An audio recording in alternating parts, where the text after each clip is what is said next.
सतगुरुदेव महाराज की जय।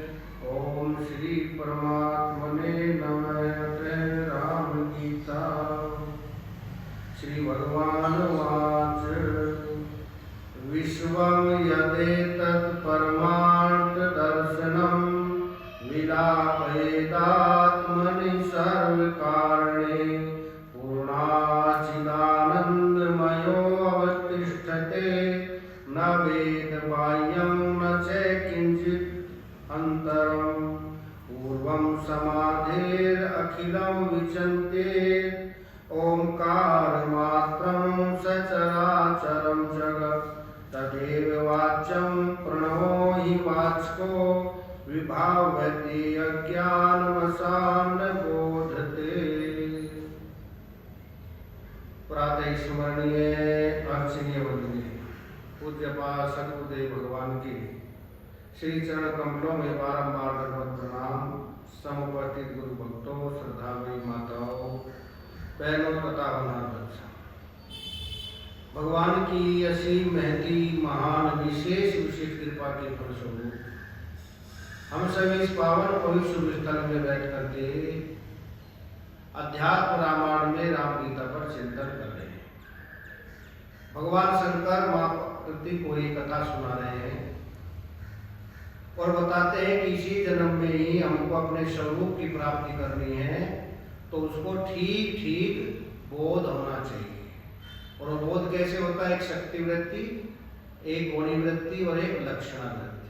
और लक्षणा वृत्ति में जैत लक्षणा, अजैत लक्षणा और भाग त्याग लक्षणा पर कल विशेष बता। गौणी वृत्ति विशेष रूप से आपको बतलाई। तीन वृत्ति होता है, शक्ति वृत्ति कहते हैं, और एक गौणी वृत्ति और एक लक्षणा वृत्ति। इस पर चिंतन किया। आज भगवान श्री राम कहते हैं यदि इसी जन्म में ही, इसी क्षण में ही अपने आप की प्राप्ति करना चाहते हैं, तो एक होता है बहिरंग साधन और एक होता है अंतरंग साधन। बहिरंग साधन होते हैं दूर के और अंतरंग साधन होते हैं पास के। जैसे आपको यहाँ से जाना है दिल्ली, तो एक साधन तो हमको साध्य तक पहुंचाता है और एक साधन हमको सीधा साधन तक ही पहुंचाता है। यहाँ से एक साधन साध्य तक पहुंचाता है, फ्लाइट से आप जाएंगे और फ्लाइट आपके घर तो आएगी नहीं। आप यहाँ से जाएंगे अपनी गाड़ी से तो एयरपोर्ट तक गाड़ी ले जाएगी। इस साधन ने फ्लाइट के साधन तक पहुंचाया है। इसको बोलते हैं साधन साधन, और एक होता है साधन साध्य। और वे गाड़ी से आप जाएंगे एयरपोर्ट, वे जाएंगे फ्लाइट तक, फ्लाइट पहुंचाएगी आपको दिल्ली। या यहाँ से आप सीधे एयरपोर्ट पास में है, पैदल भी जा सकते हैं, तो यहाँ से साधन आपको सीधा साध्य तक पहुंचा सकते हैं।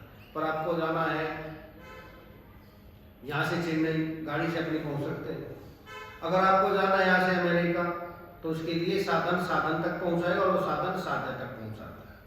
तो यहाँ पर बतलाते हैं विश्वम यदेतत् परमार्थ दर्शनम। यदि परमात्मा का अनुभूति करनी है तो उसके लिए अंतरंग साधन चाहिए। और अंतरंग कितने हैं? विचार सागर ने बतलाया बहिरंग अनेक, अंतरंग ये 8। और अंतरंग धारण करो तो जो बहिरंगन पोषण, सबसे अंतरंग साधन। जैसे आप यहाँ से गए दिल्ली गए और दिल्ली में आप एयरपोर्ट पर उतर गए और वहाँ से आप टैक्सी करके जाएंगे या ऑटो से जाएंगे, जिसके घर जाना है या ऑफिस में जाना है, तो वो जो सबसे नज़दीक का साधन है उसको अंतरंग साधन बोलते हैं। वहाँ सबसे नज़दीक का साधन आपके लिए टैक्सी हो गया या गाड़ी हो गई। तो यहाँ पर भी कहते हैं सबसे नज़दीक का साधन क्या है? बोले ओम, परमात्मा की अंतरंग साधन है। एकांत स्थान में बैठ करके ओम का उच्चारण कीजिए। इससे क्या होगा? अखंडाकार ये वृत्ति बनाएगा। पर ओम का उच्चारण करने से पहले ओम को समझ लीजिए। पूर्वम समाधिर अखिलम विचन्ते, समाधि से पहले प्राप्त होने के पूर्व ऐसा चिंतन करें कि संपूर्ण चराचर जगत ओमकार मात्र ही है। अपने आप स्वरूप में विराजमान होने से पहले क्या करें? ओम का ध्यान करें, ओम का उच्चारण करें। ओम नाम सबसे बड़ा, इससे बड़ा न कोई। और जो सुमरन करे ओम का तो शुद्ध वनवास हो। ओम इति एकाक्षर ब्रह्म है। गीता जी में भगवान कहते हैं ओम ही एकाक्षर ब्रह्म है। तो सबसे पहले आप करके देखो, ऐसे नहीं जल्दी जल्दी नहीं, कितना भी आप चिंता में हो, कितने भी दुखी हो, और बैठ करके 15 मिनट ओम का दीर्घ उच्चारण कीजिए। ओम,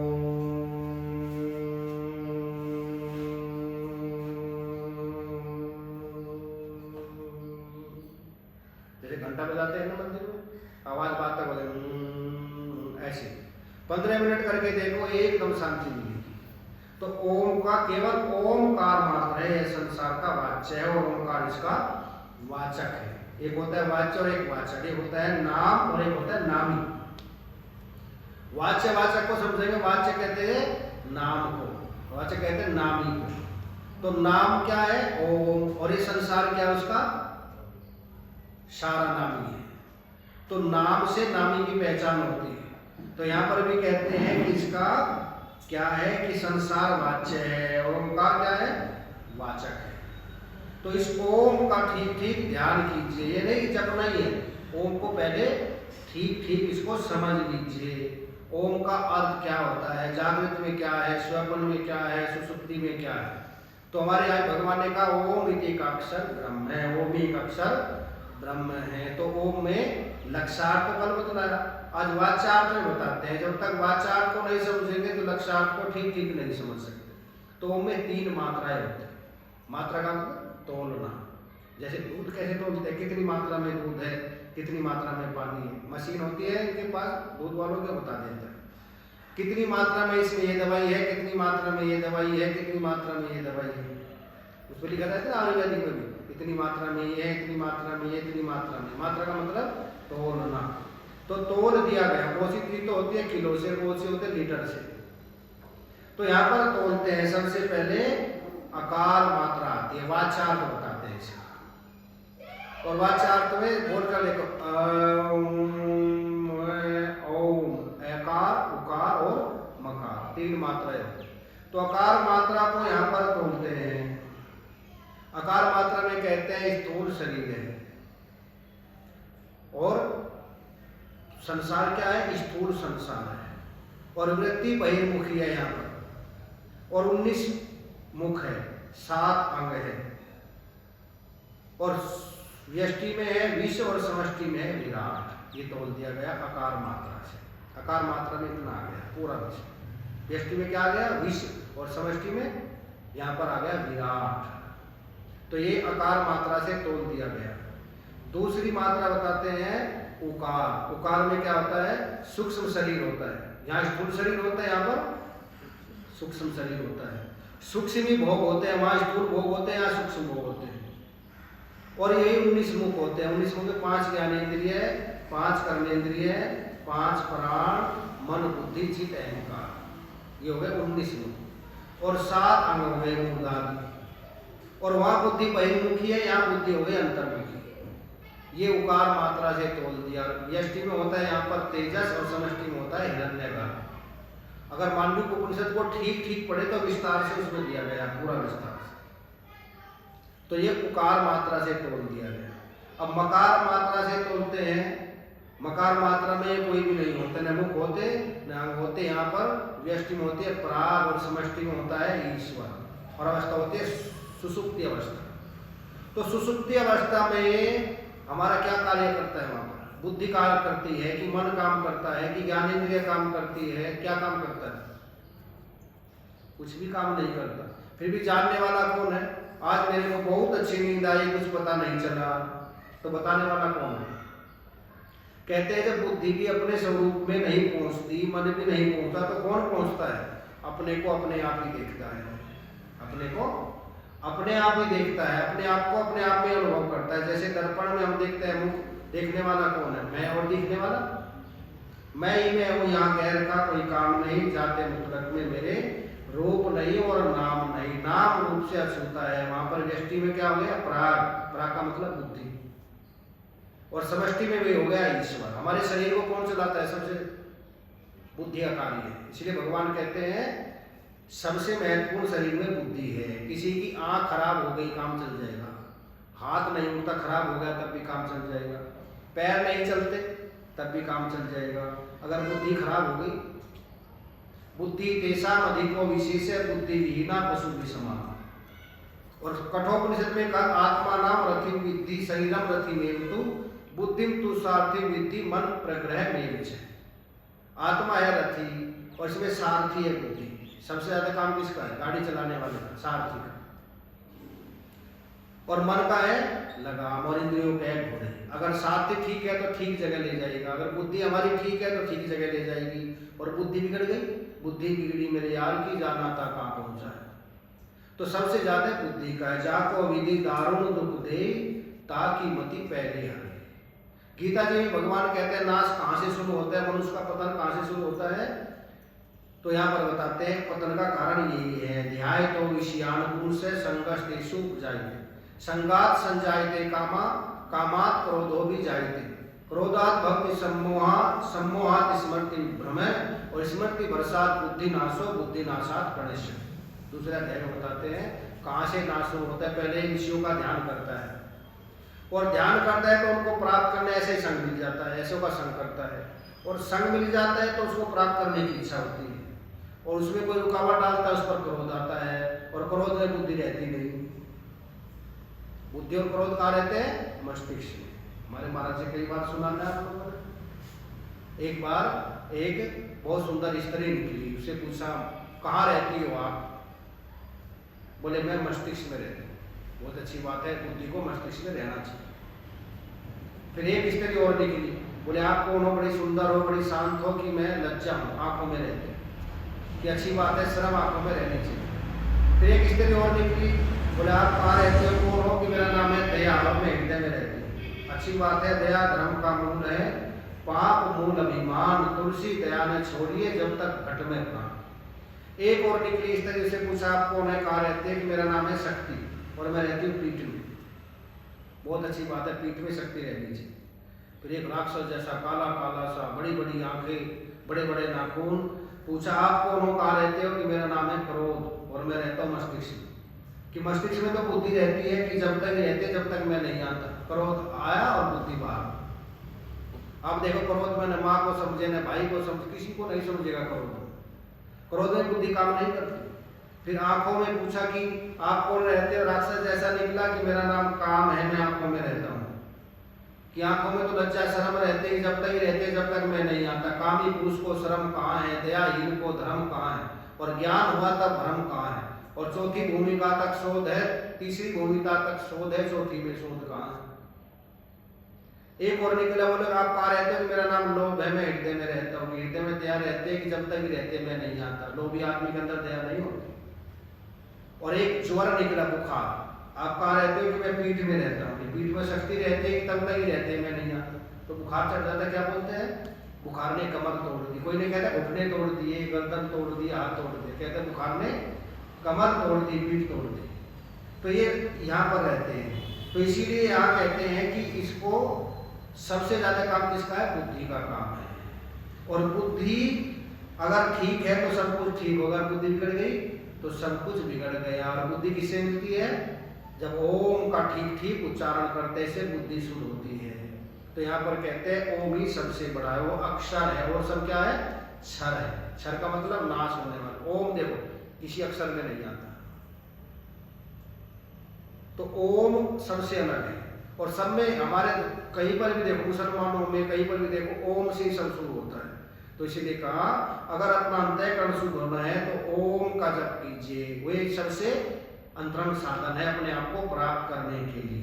इसलिए सभी महापुरुष कहते हैं ओम नाम का सुमिरन करते करते भव से पार तुझे कह लिया कितनी बार, तुझे कह लिया कितनी बार तुझे। ओम नाम का सुमिरन करते करते भव से पार तुझे कह लिया कितनी बार, तुझे कह लिया कितनी बार। जिस बस्ती में वास तेरा है, ठग चोरों की बस्ती है। जिस बस्ती में वास तेरा है, ठग चोरों की बस्ती है।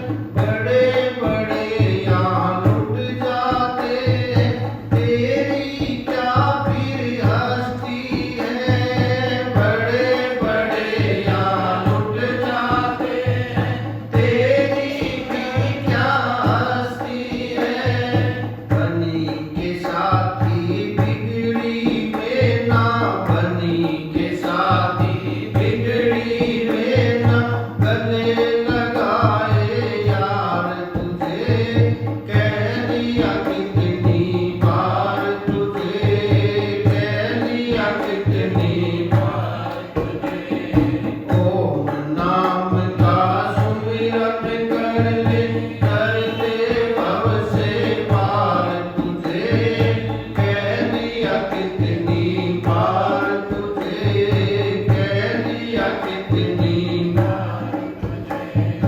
हाथ पकड़ कर गली गली जो मीत तुम्हारे डोल रहे, हाथ पकड़ कर गली गली जो मीत तुम्हारे डोल रहे।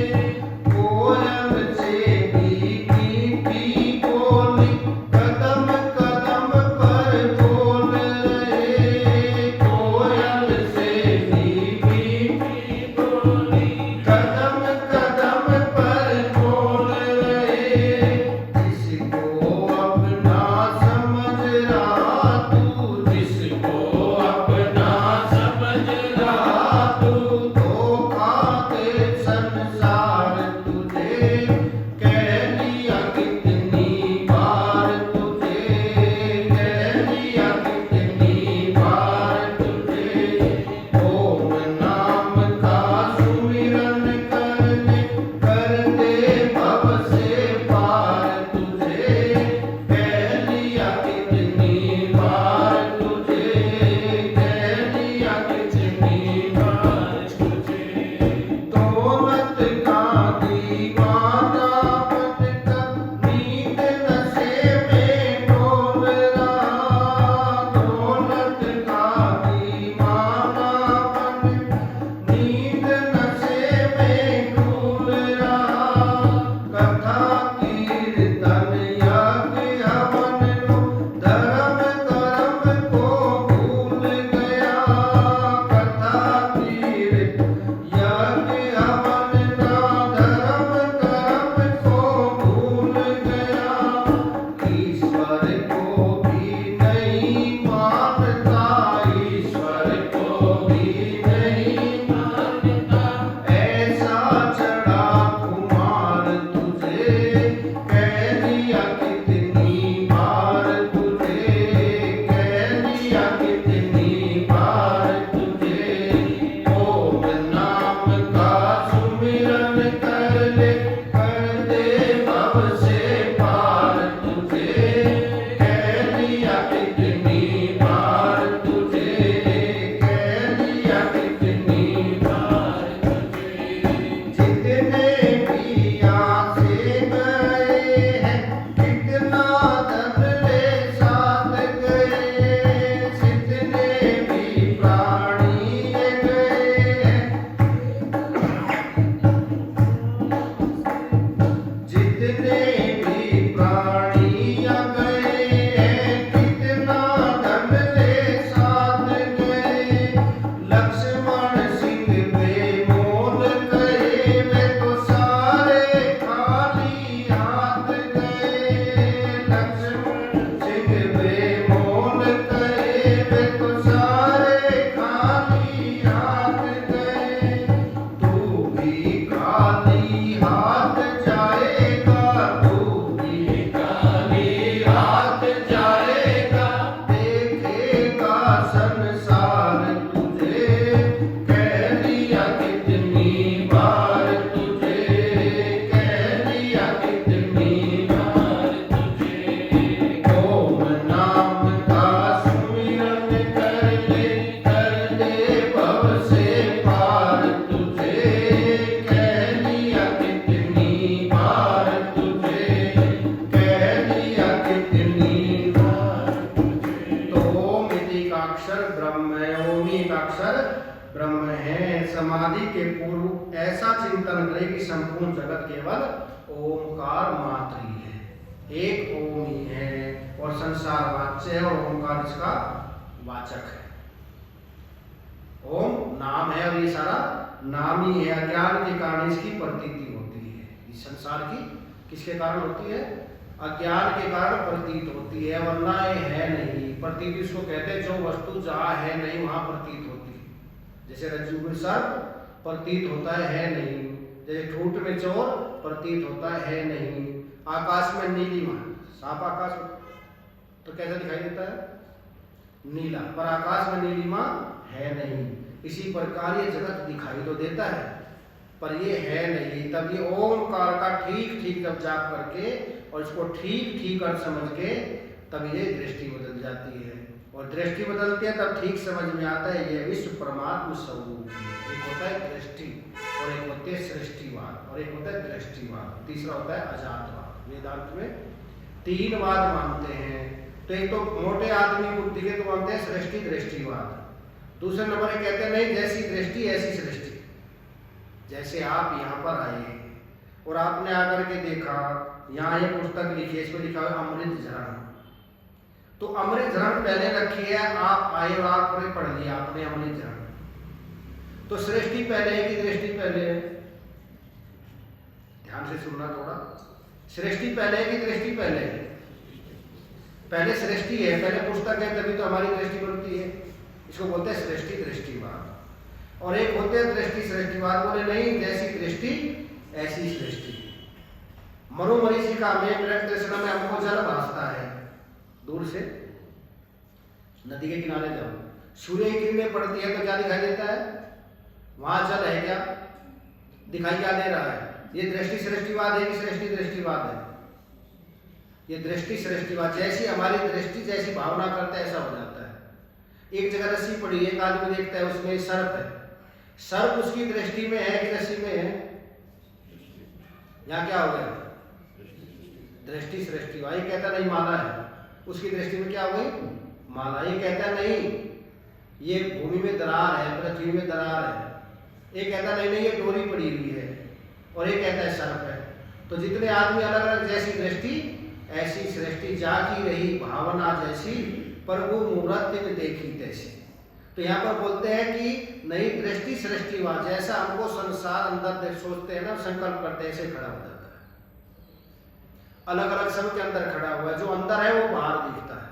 एक कहता है नहीं जो बाहर है वो दिखाई देता है अंदर से, पहले बाहर और फिर अंदर, इसको बोलते हैं सृष्टि दृष्टिवाद। और एक कहते हैं नहीं नहीं जैसी दृष्टि ऐसी सृष्टि हो जाती है। तो कौन सा इसमें सही है?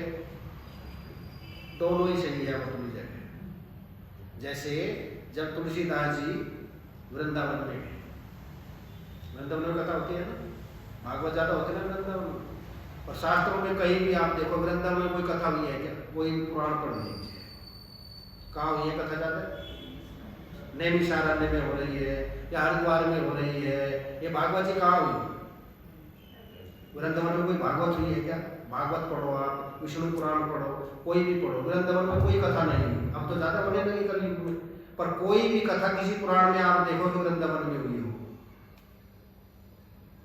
वृंदावन में भक्ति महारानी रो रही है तो कथा की है, पर वहां पर कथा हुई हो, सुना हो किसी ने? वो से कहते हैं वृंदावन में कथा कराई गई, पर जहां भी कथा हुई है तो हरिद्वार में हुई है, और या कहाँ हुई है? नैमिषारण्य। वृंदावन में कोई कथा नहीं, वहां तो भगवान ने लीलाएं की है।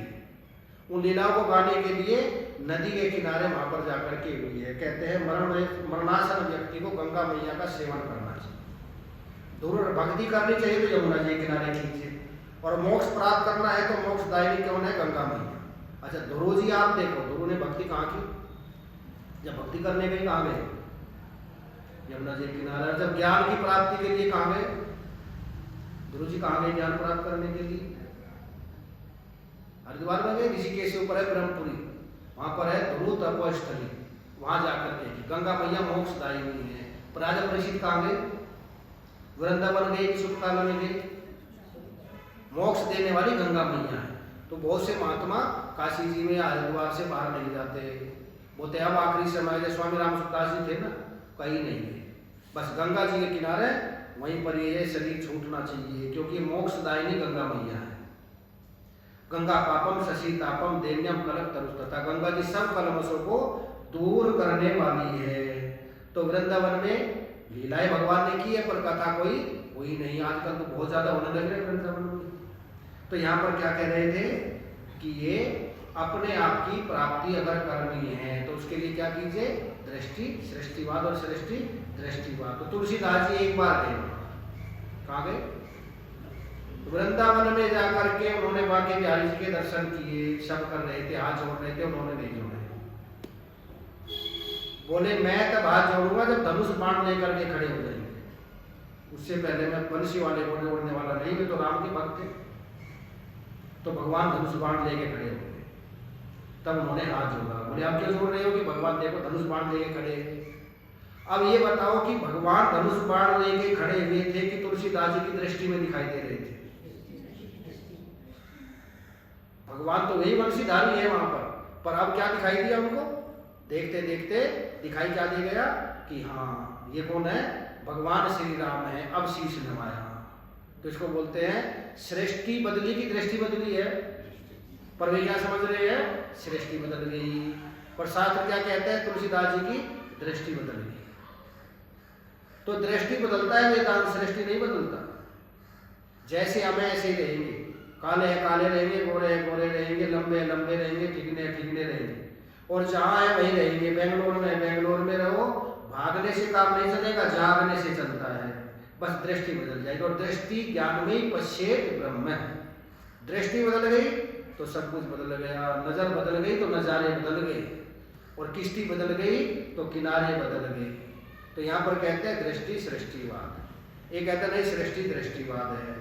तो दोनों में अंतर क्या है कि अपने आप को ओम में देखो, ओम में देखते देखते ओम का उच्चारण करते करते अंतःकरण शुद्ध हो जाएगा और मन इधर से इधर बदल जाएगा। मेरा यहाँ यशोदा कवर हो चुका है, वो दिल हो चुका है, जिगर हो चुका है, और जो मन था इधर अब इधर हो चुका है।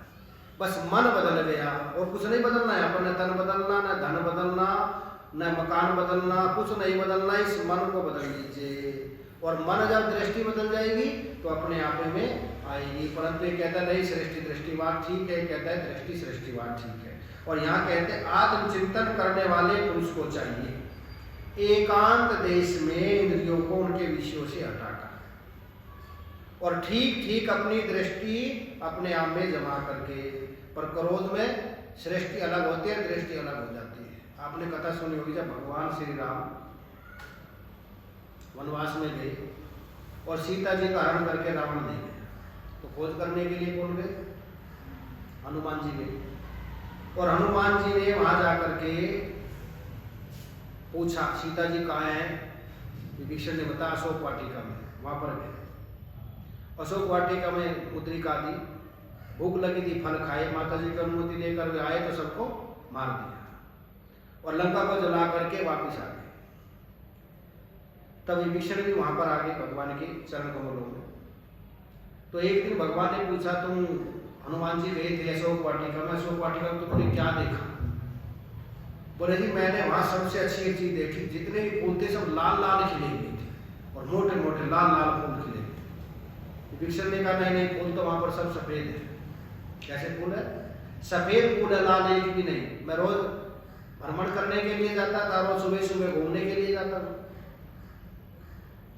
हनुमान जी कहते नहीं लाल फूल है, मैं अपनी आंखों से देखे। विभीषण कहते नहीं नहीं फूल सफेद है, मैं पैदा ही वहीं पर ही हुआ हूं, रोज देखता हूं, जैसे लाल बाग में आप रोज जाते हैं। बोले भगवान से पूछते हैं। दोनों गए, हनुमान जी ने कहा लाल फूल है। बोले हनुमान जी तुम बिल्कुल सत्य कह रहे हो। विभीषण ने कहा प्रभु जी मैं वहीं पैदा हुआ हूँ, वहीं पला हूँ, वहीं पढ़ा हूँ, रोज घूमने जाता हूँ, फूल सफेद है सर। बोले विभीषण तुम भी ठीक कहते हो। हनुमान जी ने कहा प्रभु जी दोनों ठीक कैसे हो सकते हैं? बोले दोनों ठीक ऐसे हो सकते हैं, विभीषण वहीं पैदा हुए, जैसे फूल है सफेद है, दिल को सफेद दिखाई दी। यह सृष्टि दृष्टिवाद, जैसी सृष्टि ऐसी दृष्टि। और तुमने सीता जी को देखा कितना कष्ट दे रही थी राक्षसी रावण ने, तो तुम्हारी आंखों में खून आ गया और तुमको सफेद फूल भी लाल दिखाई दिए। तो इसी क्या हुए? दृष्टि सृष्टिवाद, जैसी सृष्टि दृष्टि ऐसी सृष्टि। आदमी के प्रति पहले भावना कर लेते हैं हम किसी के प्रति, ये आदमी ठीक नहीं, तो उसके अवगुण या अवगुण दिखाई देते हैं कि नहीं? और एक ही भावना होती है ये आदमी बहुत ठीक है, उसको उसके गुण ही गुण दिखाई देते हैं, ना उसमें गुण का भाव ना उसमें अवगुण का। जैसा हमने सोच लिया ऐसे ही हो जाता है आदमी। जाकी रही भावना जैसी प्रभु मूर्ति में देखी तैसी, और जैसी जिसकी भावना वैसा उसको सिद्ध। हंसा तो मोती चुगे कौवा खावे गिद्ध। तो भावनाओं का खेल है सारे का, भावना बदलनी है, कुछ नहीं करना है। तो कहते हैं इसकी विश्व समझ करके सबके कारण रूप आत्मा में इसको लीन कर ले, तो होता है अजातवाद। न कुछ बना न बिगड़ा, बस ये प्रतीत हो रहा है, प्रातिभाषिक सत्ता से प्रतीत हो रहा है, कुछ भी नहीं है। आप लोगों में से कई गए होंगे अमरनाथ गए, अमरनाथ में, तो अमरनाथ में कौन सी गंगा है? वहाँ अमर गंगा देखिए ना। और चौलाई में जाते हैं, व्यास पूजा के आसपास वहां पर जाते हैं, बर्फ थोड़ी पिघल जाती है, तो अमर गंगा में बर्फ होती है, ऊपर और नीचे होता है जल, और आवाज भी सुनाई देती है, पर हमको पता नहीं कहाँ जल है। कहते हैं अमर गंगा में स्नान तो करो, वहां पंडे होते हैं, वो एक डंडा रखते हैं मजबूत सा छोटा जैसे, वहां मारते हैं, और मारते पानी दिखाई दे जाता है। अब पानी पहले से ही है वहां पर कि उसने प्रकट किया, ऊपर से ढक लिया। बर्फ क्या है? बर्फ भी पानी है, और पानी के ऊपर बर्फ आ गया तो दिखाई तो देता है बर्फ, पर बर्फ में नहा सकते हैं कि पानी में स्नान करेंगे? और हमको दिखाई नहीं देता, उसी पर ही चल रहे हैं, पानी के ऊपर ही हम चल रहे हैं, और वो ऊपर से डंडा मारता है तो दर्शन होते हैं। अमर गंगा के दर्शन हो गए। अमर गंगा पहले से है कि नहीं वहां पर हमारी दृष्टि में कब आई? जब उसने उसको टुकड़े को, बर्फ के टुकड़े को तोड़ दिया, और तोड़ने के बाद में बोले अब दर्शन हो गए। दर्शन तो पहले से ही कह रही है, शुद्ध सच्चिदानंद ब्रह्म तो हम पहले से ही है, कुछ करना नहीं है इसमें। ये आवरण ऊपर से आ गया, इसको तोड़ दीजिए। और ये आवरण गुरुदेव तोड़ते हैं। कैसे तोड़ते हैं गुरुदेव? आकर के ज्ञान का डंडा लगाते हैं, तत्वमसि तू वही है, प्रज्ञानम ब्रह्म, ये प्रकृष्ट ज्ञान जो है यही ब्रह्म है। और शिष्य अपने में समझ लेता है अहम ब्रह्मास्मि, वही शुद्ध सच्चिदानंद ब्रह्म मैं हूँ, और सारा आवरण उसका भंग हो जाता है, और तब ठीक ठीक समझता है कि मैं ही मैं हूँ, यहाँ गैर का कोई काम नहीं। जाते मुतलक में मेरे रूप नहीं और नाम नहीं, मैं तो नाम रूप से छूटा शुद्ध सच्चिदानंद ब्रह्म था, हूँ और सदा ही रहूंगा। उसका संवादी भ्रम भी दूर हो जाता है, और विसंवादी भ्रम भी, कोई भ्रम नहीं रहता। और भ्रम में जी रहे हम सब, किसमें जी रहे है कुछ और समझ लिया अपने को कुछ, और ये भ्रम दूर करते ज्ञानी, और कुछ नहीं करते। ये भ्रांति जो आ गई ना हमारे अंदर, सत्य में असत की और असत में सत्य की भ्रांति आ गई, जो भेद भ्रांति आ गई है। भेद है नहीं पर लगता है कि भेद आ गया। भेद भ्रांति कौन से दृष्टांत से दूर होती है? बिंब प्रतिबिंब के दृष्टांत। दर्पण में हम देखते हैं, हजामत बनाते हो ना देख करके रोज, और देखते हैं ये अलग है क्यों अलग है, देखने वाला भी मैं, दिखने वाला ही नहीं, पर दो दिखाई देते हैं ना, ये भेद दिखाई देता है, भेद है नहीं, तो ये दूर हो जाती है। और जब ये दूर हो गई, भेद दुई का दिल से छोड़ निर्भय बैठा मूंछ मरो, ये भेद ही दूर करना है। और ये भेद दूर कैसे होगा? कि ओमकार का ठीक ठीक जगत केवल ओमकार मात्र ही है, ये ओम मात्र ही है, इसको अपने आप में महसूस करे, और सारी चिंताएं छोड़ करके अपने स्वरूप में विराजमान हो जाए। ये चिंता नहीं होने देती। चाच मारी चुईली सब नीचन की नीच, तू तो पूर्ण ब्रह्म था जो चाह न होती बीच, तू तो पूर्ण ब्रह्म है, चाह बीच में आकर के गड़बड़ कर बैठी। चाह गई चिंता मिटी मनवा बेपरवाह, जिनको कछु न चाहिए वो सहन के सा, वही सहनसा होते। ये चाह बीच में आ गई और सब इसने गड़बड़ कर दी। चाह पैसे से आने में आती रही, चाह आने से नोट भुनाती रही, चाह नोटों से कोठी चुनाती रही, चाह कोठी में मोटर मंगाती रही, चाह मोटर से होटल में जाती रही, चाह होटल में बोतल खुलाती रही, चाह जाने न क्या क्या कराती रही, चाह पाली जिन्होंने वो पीले हुए, और चाह छोड़ी जिन्होंने रसीले हुए। इस चाह के कारण ही हम जीवन बैठे, और चाह जाते ब्रह्म के ब्रह्म ही हैं। और ये चाह बढ़ती जाती है। बुढ़ापे में क्या बढ़ती है? चिंता। और बढ़ना क्या चाहिए? अपने स्वरूप का चिंतन। और बढ़ जाती है चिंता। बाल स्थावत क्रीड़ा सकते, तरुण स्थावत तरुणी रखते, वृद्धा स्थावत चिंता मगने, और पारे ब्रह्मणी को न लगने। वृद्धावस्था क्या बढ़ती है? चिंता मगने, मगन रहना चाहिए भगवान के भजन में। मगन किसमें हो गया? इस लड़के का, इस पोते का, इस लड़की का, उसका, इसका, बस ये चिंता में हो गया। बाल स्थावत क्रीड़ा सकते, बचपन तो खेल कूद में लगता है। और तरुण स्थावत तरुणी रखते, तरुण हो जाता है, पति पत्नी में रत हो जाते हैं, एक दूसरे अनुरक्त हो जाते हैं। और वृद्धावस्था चिंता मग्ने, इनका क्या होगा, इनका क्या होगा, हो बस वही जो राम रचि राखा, को पर तर्क बढ़ा भी, अपनी कोई चिंता नहीं। उनकी चिंता है जो बूढ़े की चिंता करने वाले नहीं है। कोई नहीं चाहता बूढ़े की चिंता करता है कोई घर में? बूढ़े को सबकी चिंता होती है, इसकी शादी कब होगी, उसका शादी हो गई, इसका रह गया, इसका ये कब होगा, उसको ये कब, बस इसी चिंता में रहते हैं। जैसे जड़ें हैं पुराना वृक्ष, जितना पुराना होता है जड़ें फैलती चली जाती है, वो भी फैलता चला जाता है।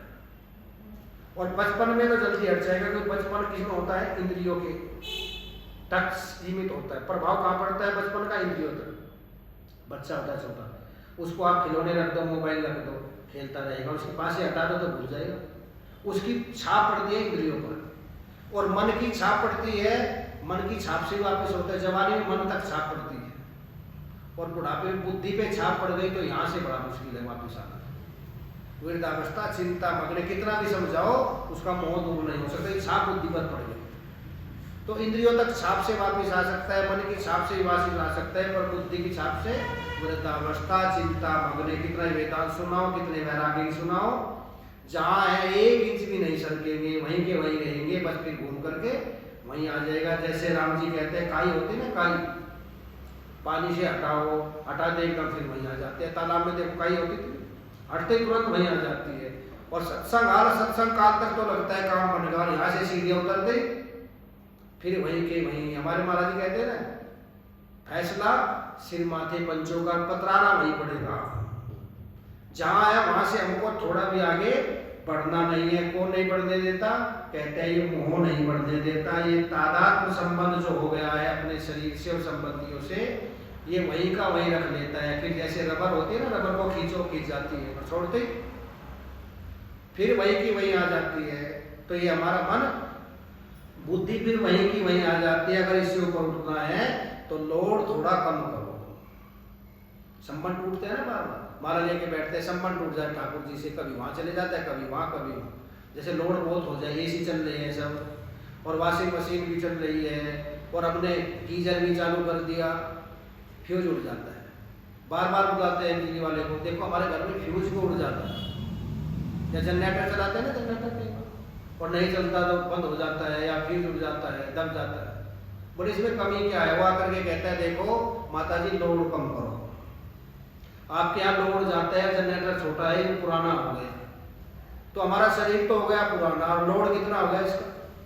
सारे घर का, परिवार का, रिश्तेदारों का लोड हम ही उठाते हैं, और उठता नहीं है। माला झोली लेकर बैठ के कभी पोते में, कभी देते में, कभी कहीं बन जाएगा, कभी कहीं जाएगा, सब मन टूट जाएंगे। तो कहते कि लोड कम करे। पहले लोड किसी का नहीं था, अकेले थे बचपन में, जहां माला जब झोली ली और जब करना शुरू हो गया तुरंत हो जाता था। फिर शादी हो गई, 2 हो गई, लोड बढ़ गया। फिर बच्चे हो गए 2-4, कितना लोड हो गए, और मशीन पुरानी होती जा रही है। फिर पोते पोती देता देती इतने हो गए, और मशीन हो गई पुरानी 70-80 साल की।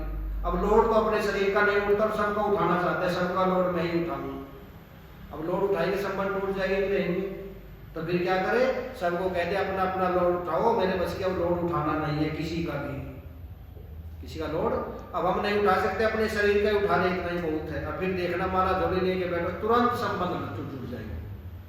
संबंध ये बार बार क्यों टूट रहे हैं? कि लोड सबका उठाना चाह रहे हैं। इस लोड को छोड़ो और अपने आप में ओम का जप करो, यही कल्याण करने वाला है। यही अंतरंग से अंतरंग साधन क्या है?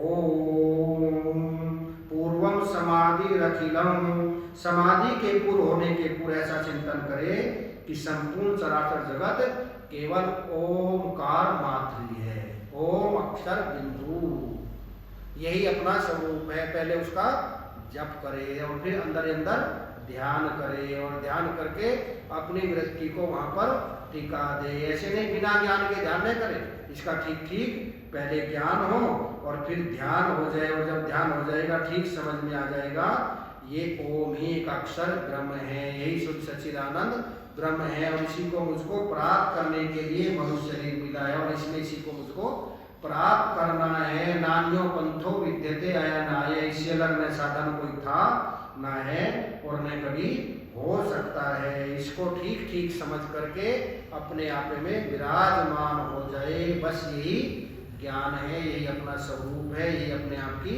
प्राप्ति है। अब कर लीजिए, चाहे 1000 जन्म में समझ लीजिए, चाहे लाख जन्म में समझ लीजिए, चाहे करोड़ में समझ लीजिए, बस अपना समय खराब कर रहे हैं, समझना यही है। और समझ गया तो झगड़ा क्या, समझेंगे को धारण कर ले, बाकी जगत का रगड़ा क्या, फिर जगत का कोई रगड़ा रहता नहीं है। इसीलिए इसको ठीक समझे और समझ करके धारण करे। क्या धारण करे, चेतन एक चार हो खेले, माया के इस मेले में, कोई कोई से समझता है भाई, माया के इस मेले में। चेतन एक चार हो खेले, माया के इस में, है एक ही चेतन पर चार में हो जाता है। जैसे आकाश एक ही है, घटाकाश, जलाकाश, मेघाकाश और सुधाकाश।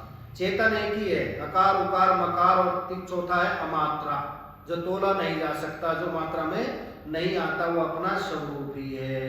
तो उसमें भी बताते हैं घटाकाश कूटस्थ है, जलाकाश जीव है, मेघाकाश ईश्वर है और महाकाश उप सच्चिदानंद ब्रह्म है। जैसे पंचदशी में बतला, उसी को महाराज जी यहाँ बतला रहे हैं। चेतन एक चार हो खेले, माया के इस मेले में, कोई कोई से समझता है भाई, माया के इस मेले में। व्यष्टि समष्टि भाव समझ कर दो दो रूप बताऊं, वेद उपनिषद जैसा कहते वैसा ही समझाऊं। उनकी समझ ना आएगी जो बुद्धि बेचे मेले में, कोई कोई से समझता है भाई, काया के इस मेले में। चेतन एक चार हो खेले, माया के इस मेले में, कोई कोई से समझता है भाई, काया के इस मेले में। तीन मात्रा ओम का है, चौथा बिन मात्रा है, अकार उकार मकार मात्रा, चौथा बस लगता है। अधिष्ठान चौथा कहलाता, तीन रमण इस खेले में, कोई कोई से समझता है भाई, काया के इस मेले में। स्थूल देह और जगत स्थूल, आकार कहता प्यारे, साथ में है अभिमानी चेतन, विश्व विराट सारे। सात अंग 19 मुख वृत्ति, बाह्य जगत ये फेले में, कोई कोई से समझता है भाई, काया के इस मेले में। चेतन एक चार हो खेले, माया के इस मेले में, कोई कोई से समझता है भाई, काया के इस मेले। सूक्ष्म देह और सूक्ष्म जगत, उकार मात्रा गाई, अभिमानी तेजस हिरण्यगर्भ, व्यष्टि समष्टि भाई। सात अंग 19 मुख वृत्ति, अंत सूक्ष्म झमेले में, कोई कोई से समझता है भाई, काया के इस मेले में। कारण व्यष्टि समष्टि अविद्या, माया काम कहाए, प्राग और ईश्वर अभिमानी चेतन, संज्ञा निजिए पाए। पायन भीतर मान विराजे, एक रूप इस थेले में, कोई कोई से समझता है भाई, काया के इस मेले में। यह कल्पना जिसके आश्रय, वह मात्र की ओम का, जिसमें वैद्य की गंध नहीं, अपना उसको निज आत्मा। आचार